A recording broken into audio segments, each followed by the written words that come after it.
Bittasi o'zidan katta ayolga uylanibdi. 40 yosh katta ayolga. Boy ekan, puli menga qoladi deb. O'rtog'iga telefon qildi, "Kelinni qo'ldan bir choy ichib ketgin" deb. Kelinligi qopdim uni.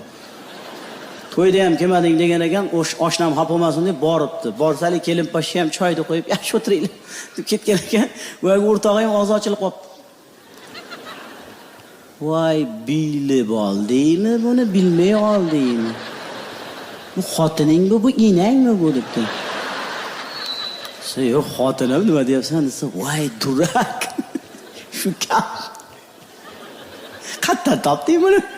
Sen yor ko'rsatuvdan topdim debdi. O'zbek emas desa, "Yo'q, o'zbek emas" debdi. O'zi bildim, sigaret hidi kelyapti. Chekadimi desa, "Ya, har doim chekmaydi, ichgan paytda bitta chekib qo'yadi." "Sen jinnimisan? Shunga uylandingmi?" U oyog'ini ham sal g'alati bosyapti. Ko'zlari ham bog'dan tog'dan bo'lyapti. Bu uylanishdan oldin qaraganmisan? Sen pichillamay gapiraver, qulog'i ham eshitmaydi debdi.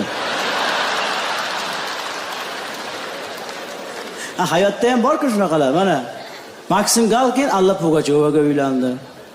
Orasi 30 yoshmi? Fransiyaning prezidenti o'zini o'qituvchisiga uylandi. Birinchi sinfda dars bergan o'qituvchisiga uylangan.